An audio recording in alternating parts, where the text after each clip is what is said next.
Power does not announce itself. It does not argue. It does not explain. Power moves quietly, observes patiently, and acts decisively when the moment is right. Most people never understand this, which is why they spend their lives chasing approval, permission, and validation, while wondering why they remain stuck. The prince's mindset begins with a brutal realization.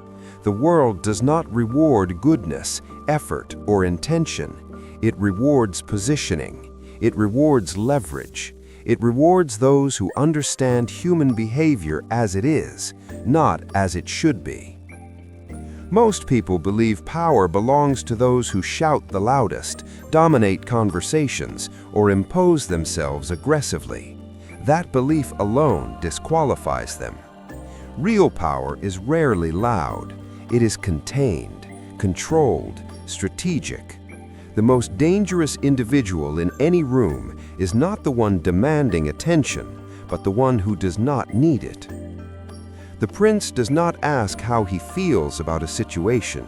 He asks what the situation demands. This single shift separates emotional individuals from strategic ones. Emotion reacts, strategy calculates. Most men are trained from childhood to mistake compliance for virtue. Be agreeable, be understanding, be patient, be kind.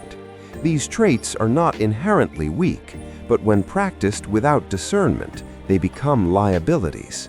A man who cannot say no is not virtuous, he is exposed. A man who avoids conflict at all costs does not create peace, he invites exploitation. The prince understands that every interaction contains an invisible negotiation. Status, value, boundaries, and expectations are constantly being exchanged whether you acknowledge it or not. Those who deny this game are not exempt from it. They are simply losing silently. Power begins with perception, not how you see yourself, but how others experience you. People do not respond to your inner intentions. They respond to your outward signals, your tone, your posture, your restraint, your willingness to walk away. The prince cultivates ambiguity. He does not overshare. He does not narrate his struggles. He does not broadcast his plans.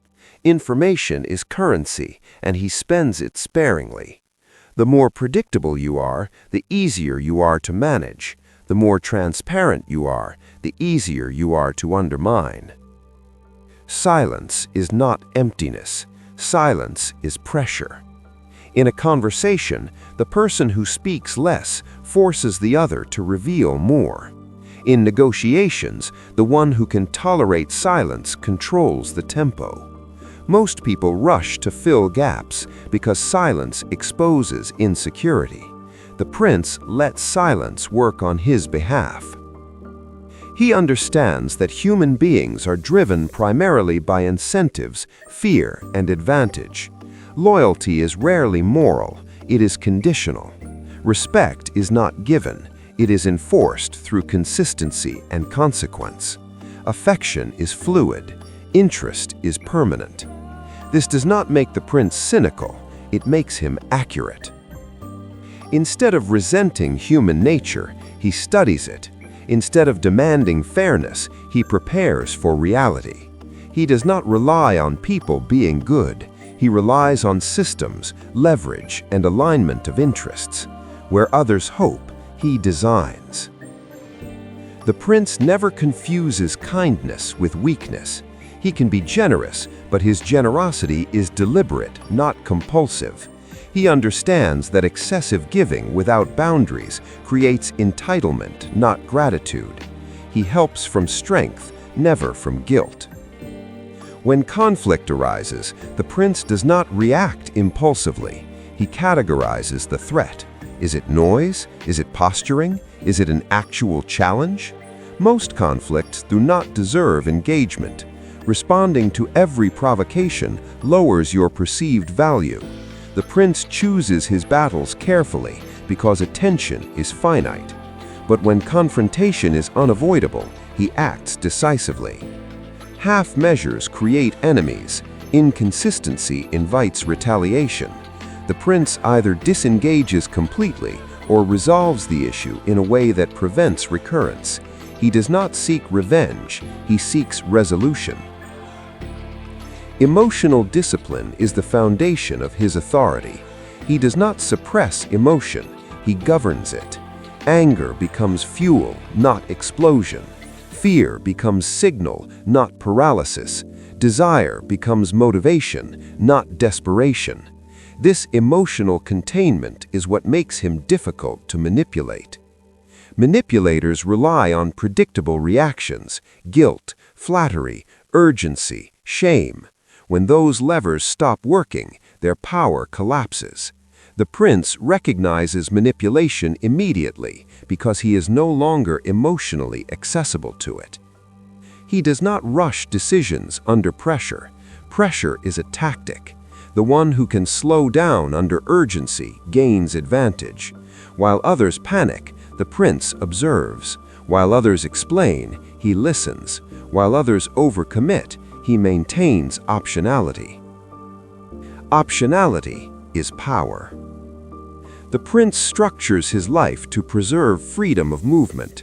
He avoids unnecessary dependencies: financial, emotional, social. Dependence creates vulnerability. Autonomy creates leverage. This is why he prioritizes competence, skills that cannot be outsourced, knowledge that cannot be erased, self-control that cannot be taken. He does not seek to be loved universally.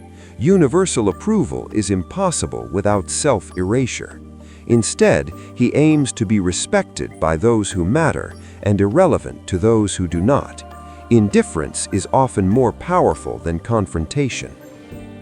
The prince also understands the importance of absence. Constant availability reduces value. Familiarity breeds disregard.